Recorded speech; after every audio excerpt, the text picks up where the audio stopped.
Next up here we have a little Mafell. This is the KSS 300. Cross-cut saw is what they call it. Tiny little skill saw, that's basically all it is. You get a plate for it to run on, like a guide saw or a plunge saw, for actually just holding onto a piece of timber and cutting just the end grain. Not really much point, to be honest. They say it's flush cut as well for doing expansion joints, but at 13mm between the edge and to the blade, it's too big an expansion joint. Only really needs about 10mm. If you cut a joint 13mm, that's too close to the thickness of your skirting board. So you're going to end up with a gap between your skirting board and your floor if you're doing an expansion joint cut onto it. It doesn't really make sense that way. Plus, it's just too small. But Mafell, in general, they're good enough stuff. They're not too bad, but they're way overpriced. This here wee tiny thing here costs about €800. It's just not worth it. All you're paying for, it's just the fancy base going up and down. That's it. Instead of having it pivoting, it's actually on scissor system going up and down. That's all. Now, the old big ones were very good. They lasted a long time. But these ones don't seem to last very long at all. If you have the money and you don't want to be buying Festool, this is your other option. But me, myself, I wouldn't buy either for that money. I'd buy a Makita. This, I mean, just look at it. It's not even that great. I find them very overpriced for what they are. Everything else on it, just all plastic levers, and they're not that solid. Inside, nothing to shout about, to be quite honest. No. See what's wrong with it and see if it can be fixed.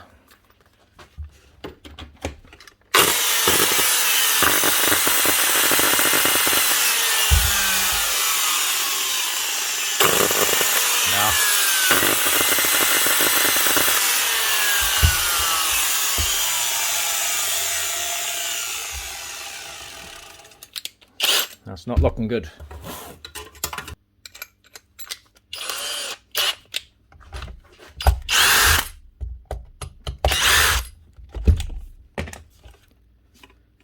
Looks like an armature. Yeah, it is an armature. Yeah, that wee rubbing sound.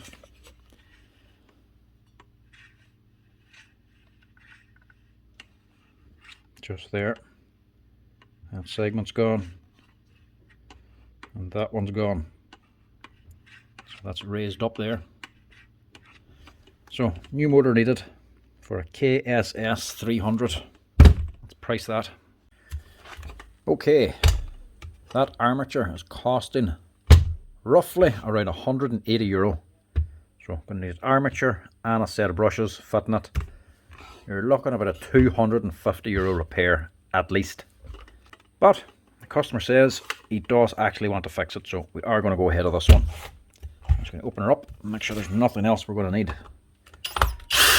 Because you could have a melted housing or something. Or the field even could be damaged. Just get them out of the way first. Not that it matters, we're going to be replacing them anyway.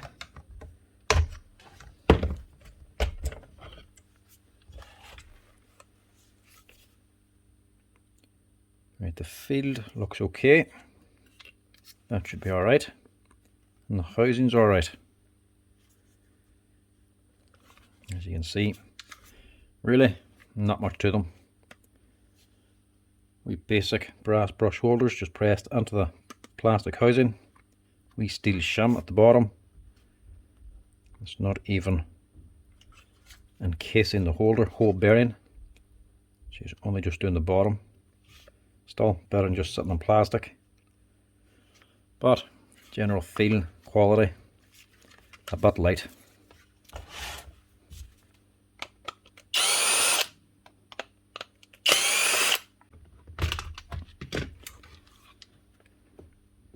See what I mean? Just a basic switch inside of it. That's the type of switch you would get inside of a grinder. So Bosch, use that there. And their GWS 715s and several other ones, even the cheaper one, the 750. Cheap wee switch, costs like a tenner. And just plastic levers in, just for locking it. capacitor. That's it.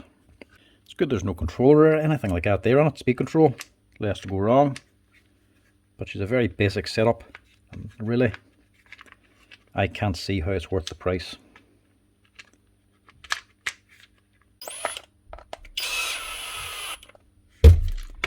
They're just a name of a high price. Now, the main thing is this armature.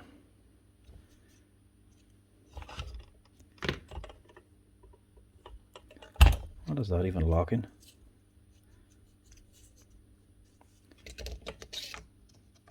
It's even the blade lock. It's just a plastic pin on a spring built onto the air deflector. All plastic. And it's not locking anything metal. It's locking the armature fan, which is just pressed onto the armature. So in other words, if that was stiff to get off, and you haven't put a bit of force onto it, you're going to break your fan, or else you're going to break this tiny little pin. It's just a bad setup.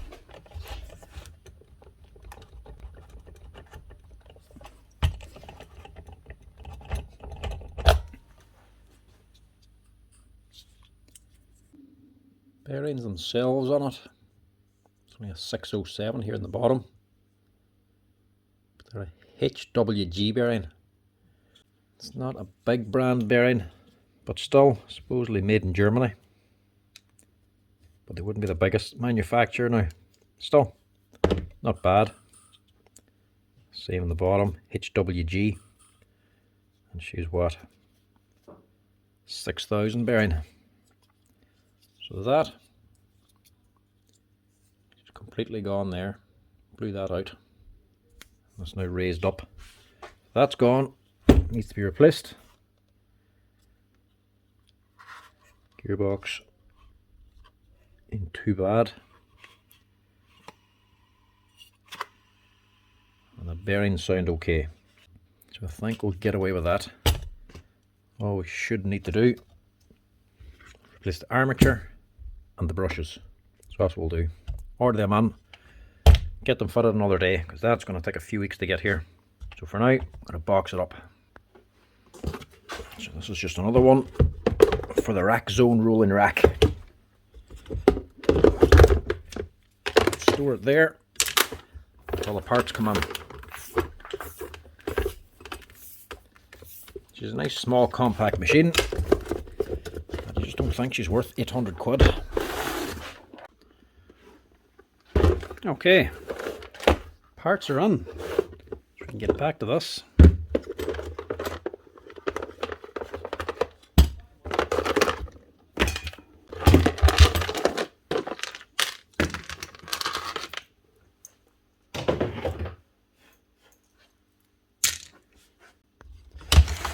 Right, parts of this yoke ain't cheap. This armature, €170 for that armature. It's good practice never order on spare parts, especially for a machine that you haven't worked on before or you don't get on very often. Never had one of these in before, so it's good practice to order extra brushes. Simply because if you get them in again and they just need a set of brushes, you can get them fixed and out the door fairly quick.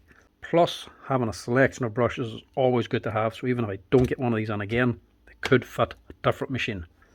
On top of that, if you had to order on a set of brushes only for one machine, you're also going to have carriage on it, which is going to put the price of the brushes way up.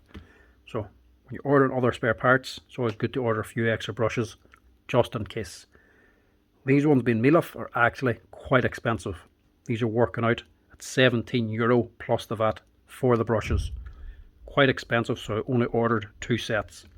And it's a good job I ordered 2 sets because they're not €17 per set.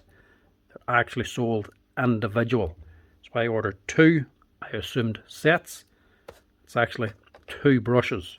They're €17 each per brush.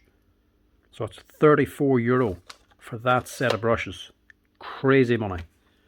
This thing ain't cheap to fix. Anyway, good job I did order 2 sets because now I do actually have the 2 brushes. It's some crack if I only got one in.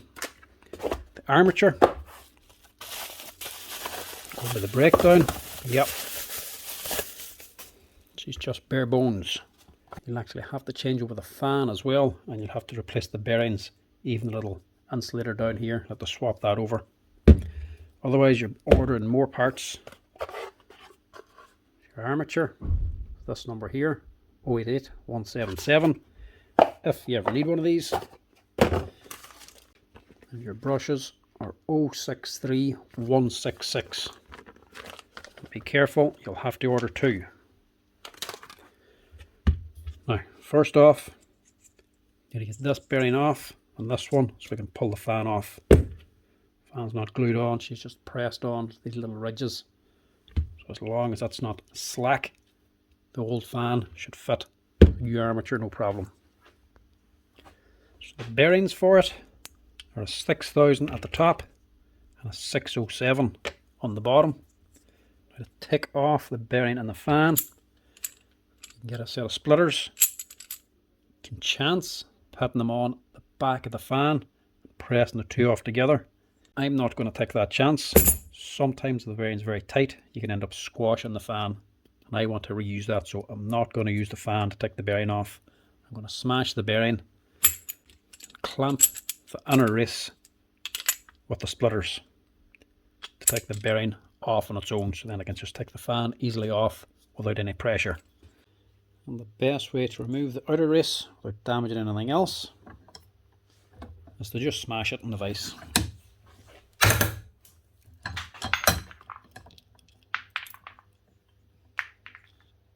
Now you can get to the inner race, no problem.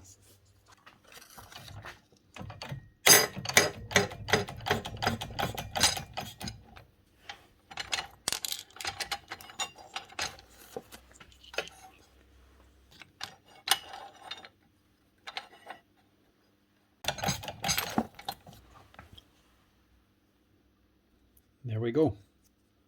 One undamaged fan.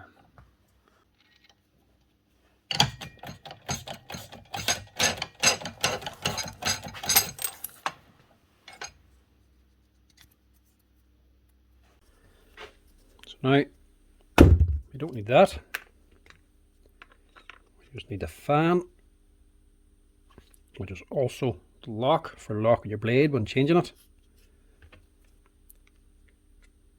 Little insulation washer down here.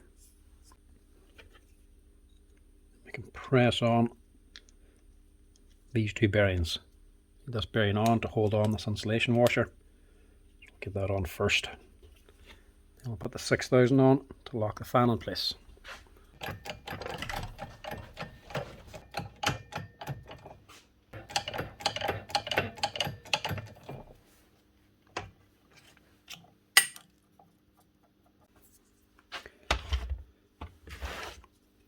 It's a nice armature, but you know, the machine for the money, I just can't see it being worth it.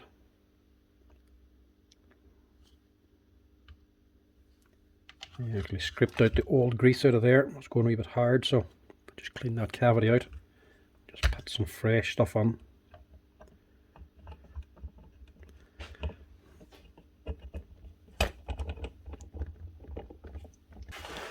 They're a high price tool.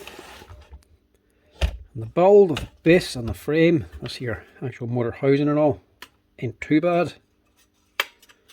There's a metal guard. This here's only plastic, this here cover.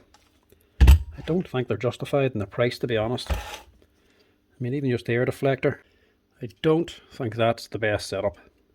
It's kind of cheap, to be honest. It wouldn't be something I would recommend anyway. So that's sitting there. You push on this wee button and it's just locking the fan itself. Normally for most brands it's an actual metal plate with a hole in it for the bearing to fit through, and then a smaller slot then that actually slides into the shaft of the armature, the actual steel centered shaft. So it locks the armature with steel on steel, not plastic on plastic.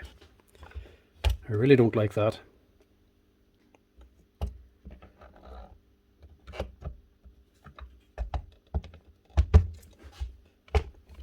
But it does go together quite nicely.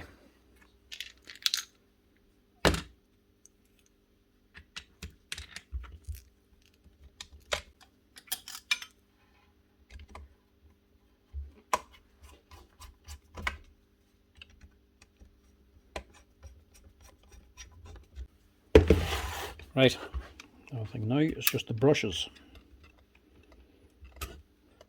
Take these out. Will not damage them. Because of the price the new ones are.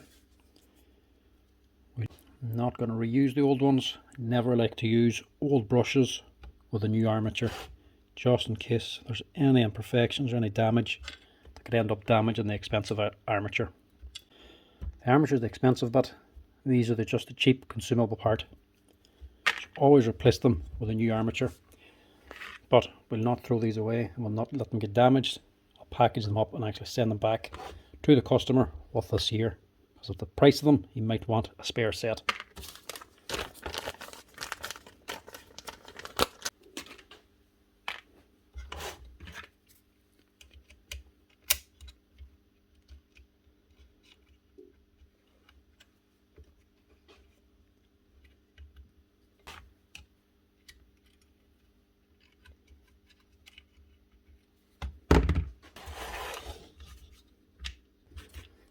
That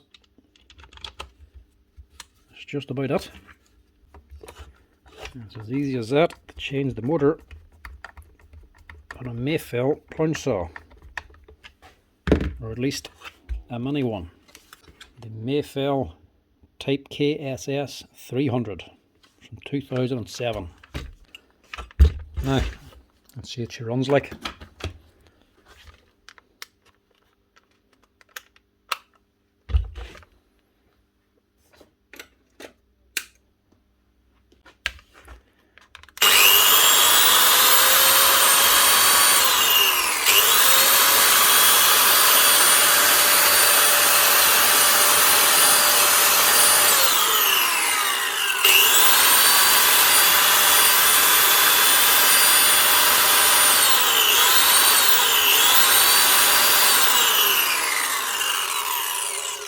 That's her. Mind you, I do like the way you can raise and lower that base.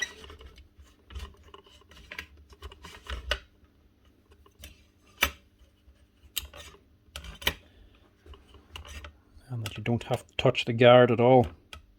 So the zero clearance there.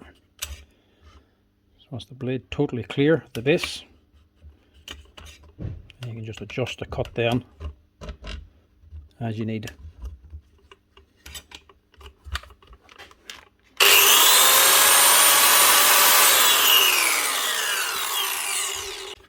That's how you change the motor, or at least the armature and brushes, on a Mafell Type KSS 300 mini track saw or cross cut saw. This one's from 2007, and that repair, all done, including labour and VAT, cost about €290, which is very, very expensive. But that machine costs about €850 to €900 to buy. Expensive machine, and it's an expensive repair. But that's it, up and running again. That'll keep the customer happy, at least with it running. Might not be too happy with the price, but also give them back these old brushes as well.